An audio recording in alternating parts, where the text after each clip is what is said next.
ஆடுகளத்தை போலர்களுக்கு ஏற்றவாறு மாற்றி அமைத்து தரும்படி கதரும் இங்கிலாந்து அணியினுடைய கோச்சர் பிராண்டன் மெக்கலம். 2 வருஷமா இங்கிலாந்து அணி ஊரை ஏமாற்றி வருகிறது.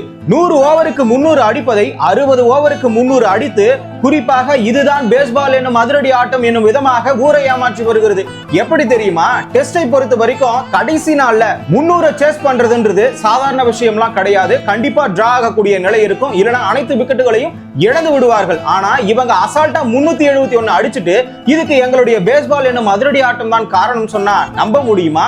கண்டிப்பா கிடையவே கிடையாது. ஆடுகளத்தை தங்களுக்கு ஏற்றவாறு ஓடிஐ ஃபார்மட்ல பேட்டிங் களமாக மாற்றிவிட்டு அதை எளிதாக அடிச்சுட்டு இது பேஸ்பால் தான் காரணம்னு சொல்றாங்க. 2 வருஷத்துக்கு முன்னாடி எல்லாம் இங்கிலாந்தினுடைய கிரவுண்ட்ல பிட்ச் ஸ்விங்கும் பவுன்ஸும் தான் ஆகும். அப்படி இருந்த ஒரு நிலைமையில இப்ப இங்கிலாந்து பவுலர்களே அந்த இடத்துல சோபிக்காத வகையில பேட்டிங் களமாக மாற்றி இருக்கிறார்கள் ஆடுகளத்தை. இதனை அறிந்த சுப்மன் கில் கம்பீர் அவர்கள் 600 ரன்களை இலக்காக கொடுத்து விட்டு இதனை டிரா செய்வதா இல்ல இந்த இடத்துல அடித்தாடுவதான் தெரியாமல் இங்கிலாந்து வீரர்கள் குழம்பி போனார்கள். ஏன்னு தெரியுமா? இந்த இடத்துல தடுப்பாட்டமும் இங்கிலாந்து வீரர்களுக்கு தெரியாது. அதிரடியா ஆடலாம்னு நினைச்சா அந்த ஒரு இலக்கை இந்த நாள்ல முடிக்க முடியாது. ஆகையினாலதான் ஜேமி ஸ்மித் ஒரு பக்கம் குழப்பத்துல போயிட்டு அதிரடியாக ஆடி அவுட் ஆயிட்டு போயிட்டாரு.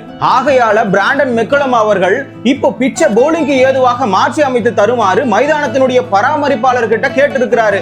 அந்த வகையில இப்ப பவுலிங் பிட்சாக மாற்றி அமைத்தால் இங்கிலாந்தை எளிதாக இந்திய அணி வீழ்த்துமான்னு சொல்லிட்டு கமெண்ட்ல சொல்லுங்க. கிரிக்கெட் நிகழ்வுகளை 1 நிமிடத்துல தெரிஞ்சுக்கணுமா? ஷார்ட்ஸ் தமிழை ஃபாலோ பண்ணுங்க.